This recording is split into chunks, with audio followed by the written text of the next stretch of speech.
Welcome to Truman's Town Hall with your host, Matt Truman.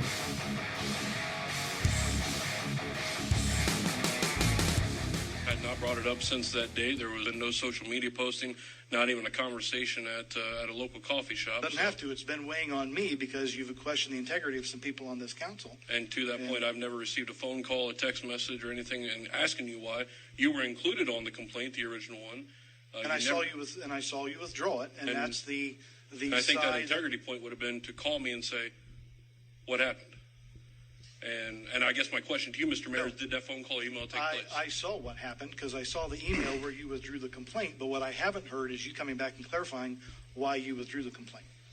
And I don't think it's been a standard policy of this body to come back and clarify every complaint. Doesn't matter to me what was standard. You made a claim against members of this dais, and I wanted to clarify. Those claims will So stand. I would just say that Mr. Shaw has refused to say that he doesn't think anyone has done anything wrong. So, that was stated. Mr. McDonald, am I allowed to initiate my own investigation based on something like that? Because I haven't, not an affidavit, but I mean, I've had some conversations with some people as well, and I believe there might have been some wrongdoing. So, I mean, am I allowed to institute an investigation on my own on something like that? I believe under the rules of council, anybody can initiate. In this case, I would believe that you would have to do it to the vice mayor. A motion to appoint the City of Huber Heights Vice Mayor for 2020. Okay, and I think the way we'll do this evening is we had three people that requested to be appointed the Vice Mayor for 2020, and that order was Mr. Shaw had requested first, Mr. Otto, and then Mrs. Burge. I would ask for nominations in the particular order that was requested. So is there a motion for Mr. Shaw? Mr. Otto? I'll make that motion. I have a motion for Mr. Shaw. Second, Mr. Shaw? Second for myself. There is a motion and a second for Mr. Shaw. Any discussion for Mr. Shaw's appointment? Mr. Rogers, if you'd call the roll, please. Mr. Webb? No. Mr. Shaw? Yes. Mr. Morgan? No. Mr. Campbell? No. Mrs. Burge? No. Mr. Otto? Yes. Mr. Lyons? No. Mr. Hill? No. And motion fails 6-2. Next we have Mr. Otto had requested second. Is there a motion for Mr. Otto? Mr. Shaw? I'd like to make a motion for Mr. Otto. I have a motion. Is there a second? Mr. Otto? I'll second. There's a motion and a second for Mr. Otto. Any discussion? Mr. Rogers? Mr. Shaw? Yes. Mr. Morgan? Mr. Campbell? No. Mrs. Burge? No. Mr. Otto? Yes. Mr. Lyons? No. Mr. Hill? No. Mr. Webb? No. Motion fails 6-2. Next, is there a motion for Mrs. Burge? Mr. Lyons? Motion to appoint Mrs. Burge Vice Mayor for 2020. There's a motion to appoint Mrs. Burge. Is there a second? Mr. Campbell? Second. A motion and a second. Is there any discussion? Mr. Rogers? Mr. Morgan? Yes. Mr. Campbell? Yes. Mrs. Burge? Yes. Mr. Otto? Yes. Mr. Lyons? Yes. Mr. Hill? Yes. Mr. Webb? Yes. Mr. Shaw? Yes. Motion carries 8-0. Congratulations, Mrs. Burge. Next.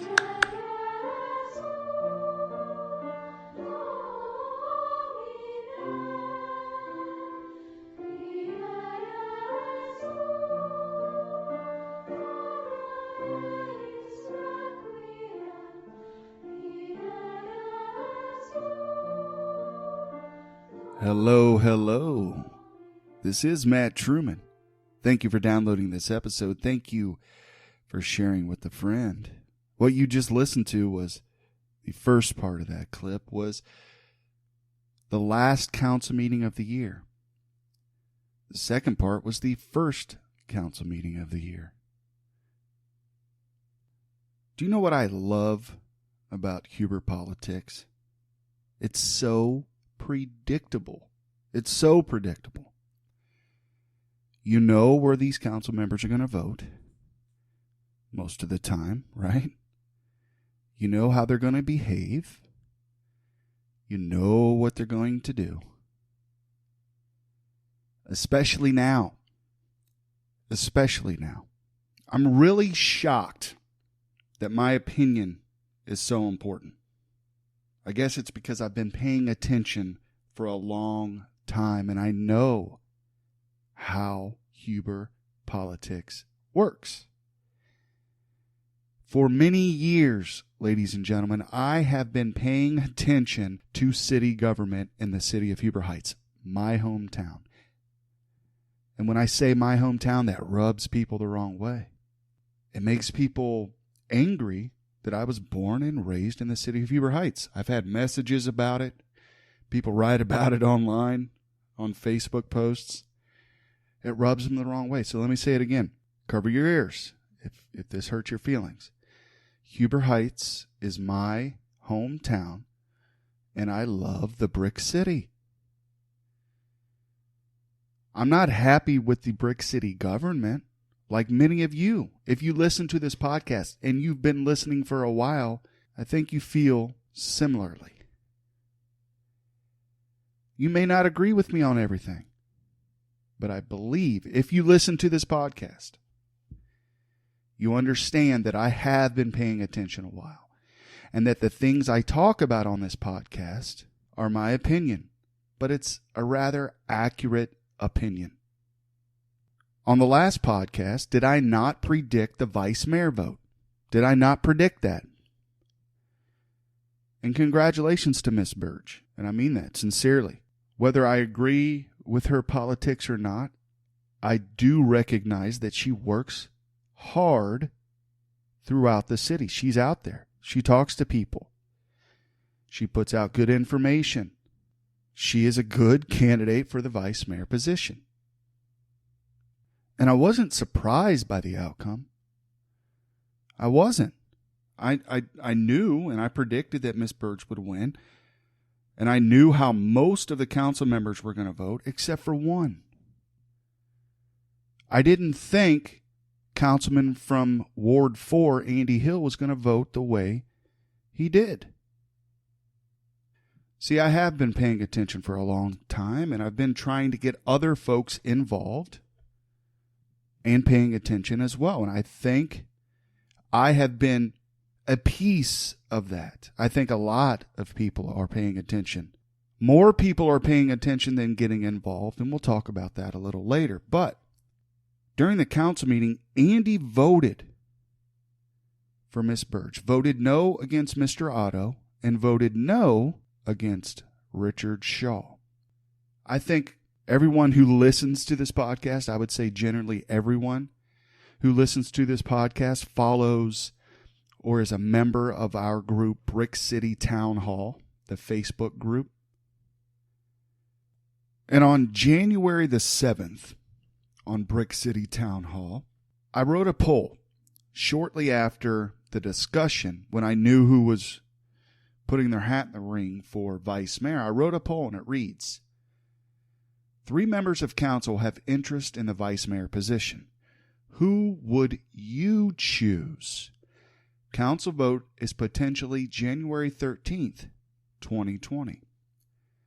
Well, there were 46 votes for Mr. Otto, 5 votes for Mr. Shaw, and 4 votes for Mrs. Birch. So clearly the members of Brick City Town Hall thought that Mr. Otto would have been the best choice for vice mayor. He's liked and respected throughout the city. That's why he won re-election, above and beyond the support of his opponent, the support of the current mayor and other folks, right? But what I find interesting about this poll, and it's still there right now, I'm recording this at 10:46 a.m.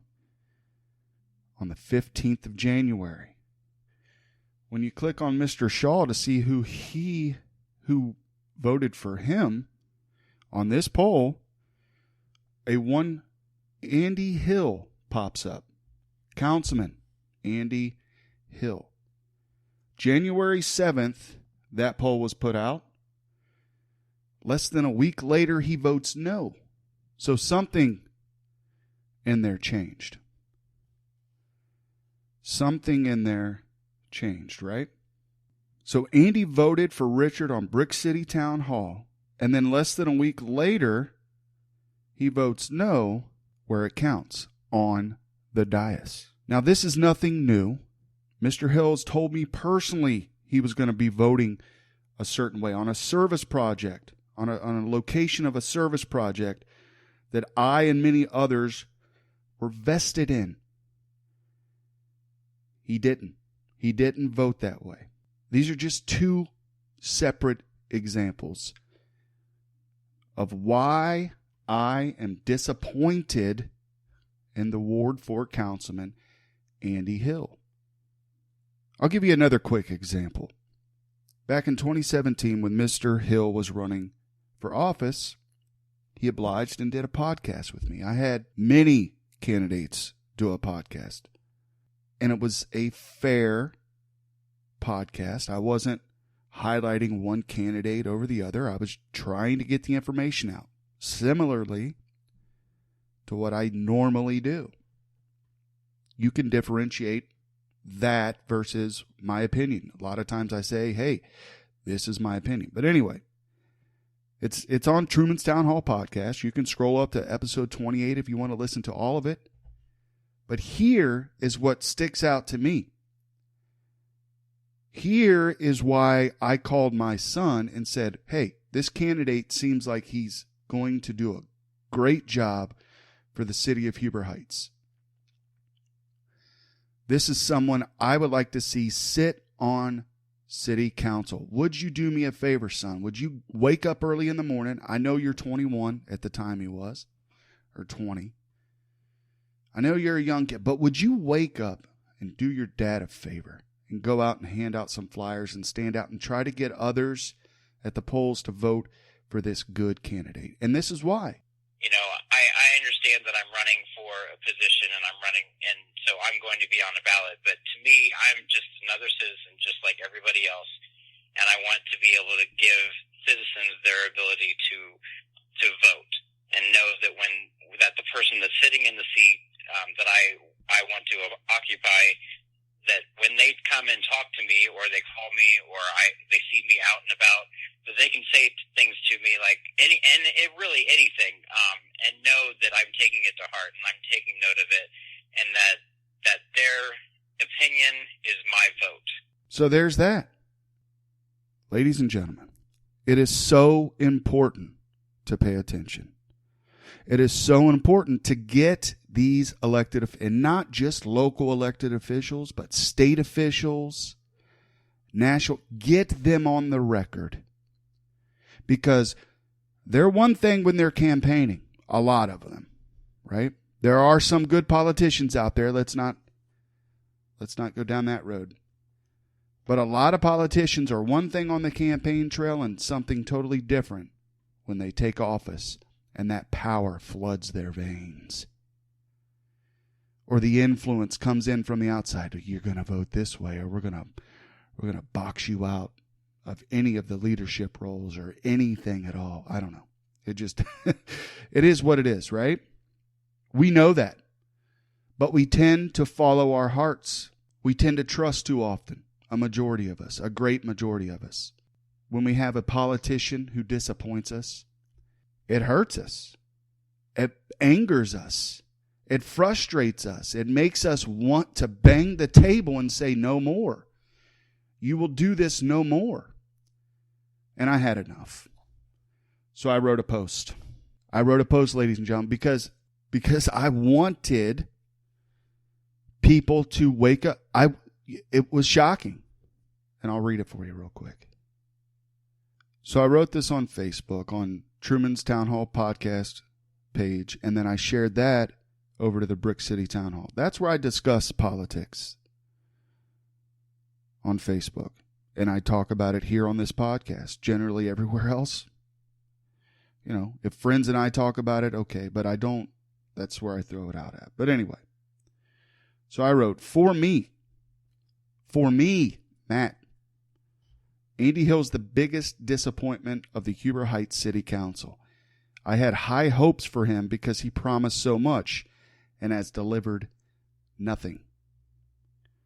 That drew, over on Brick City Town Hall, that drew a lot of criticism toward me because I wrote that. Because, and I still believe this, but Mr. Hill is a nice guy. A very nice man.